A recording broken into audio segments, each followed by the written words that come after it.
আসসালামু আলাইকুম বন্ধুরা, সকলে কেমন আছেন? আশা করি সকলে ভালো আছেন।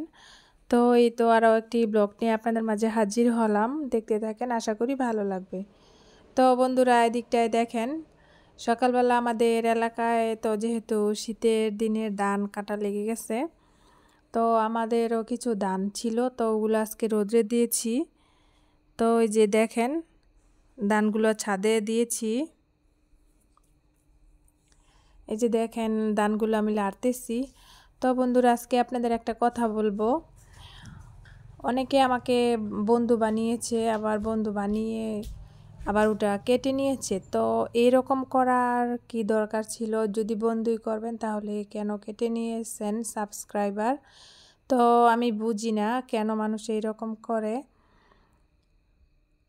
তো যদি আমার ভিডিওতে কোনো ভুল ত্রুটি হয়ে থাকে তাহলে আমাকে কমেন্টে এসে জানাবেন, আমি যেন সেই ভুলটা শুধরে নিতে পারি। তো সবার কাছে আমার একটাই আবদার, যদি আমার কোনো ভুল ত্রুটি হয়ে থাকে তাহলে কমেন্টে এসে জানাবেন। তো কমেন্টে এসে জানাবেন, তাহলে আমি শুধরে নিতে পারবো। আর বন্ধু বানিয়ে বন্ধু আবার ফিরিয়ে নেওয়া, ওইটা আমার কাছে অনেক খারাপ লাগে। তো যেহেতু আমি নতুন ইউটিউবার, আমি তেমন একটা বুঝি না। তো আমার সাথে আপনাদের কাছে রিকোয়েস্ট, আমার সাথে এইরকম করবেন না। তো দেখেন, এই যে এদিকটা আমি ধানগুলো লেড়ে দিয়েছি। তো এই যে দেখেন, কবুতরগুলা এদিকটায় ধান খাওয়ার জন্য অনেক ই করতেছে। তো আমাকে দেখেছে, তো সেজন্যে আর ওরা নামতেছে না।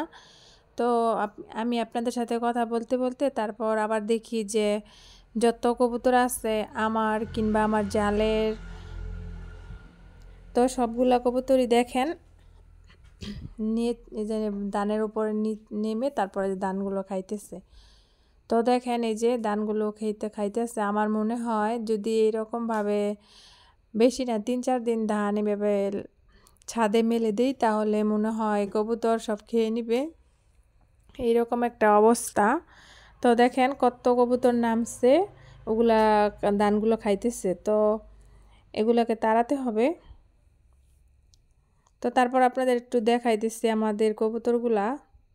তো দেখেন বন্ধুরা, এদিকটায় আকাশটা কত পরিষ্কার। দেখেন আকাশটা কত সুন্দর লাগতেছে। আকাশে কোনো এক টুকরো নাই, মেঘ নাই। তো আকাশটা অনেক ভালো লাগতেছে, একদম পরিষ্কার। তো এরকম আকাশ অনেক ভালো লাগে। আর রোদের তাপও আজকে অনেক। তো দেখেন, এই যে কবুতরগুলো আমি তাড়িয়ে দিচ্ছি।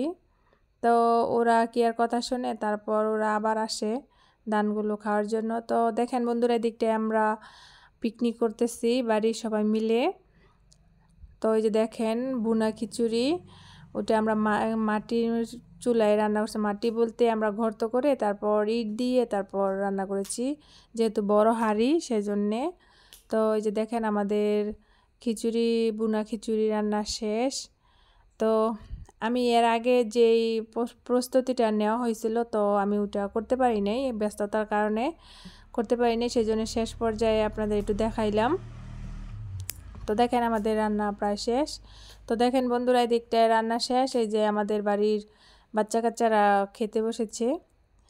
এই যে দেখেন, ভুনা খিচুড়ি মাংস দিয়ে আর হচ্ছে ডিম ভাজা। তো খেতে অনেক মজা হয়েছিল। তো এইভাবে পিকনিক করলে অনেক ভালো লাগে। তো বন্ধুরা, আমার ভিডিওটি যদি আপনাদের কোনো অংশ একটু ভালো লেগে থাকে তাহলে লাইক কমেন্ট শেয়ার করবেন। তো বন্ধুরা, আজকে এই পর্যন্তই। আগামী ভিডিওর আমন্ত্রণ জানিয়ে এখানে শেষ করছি। আল্লাহ হাফেজ।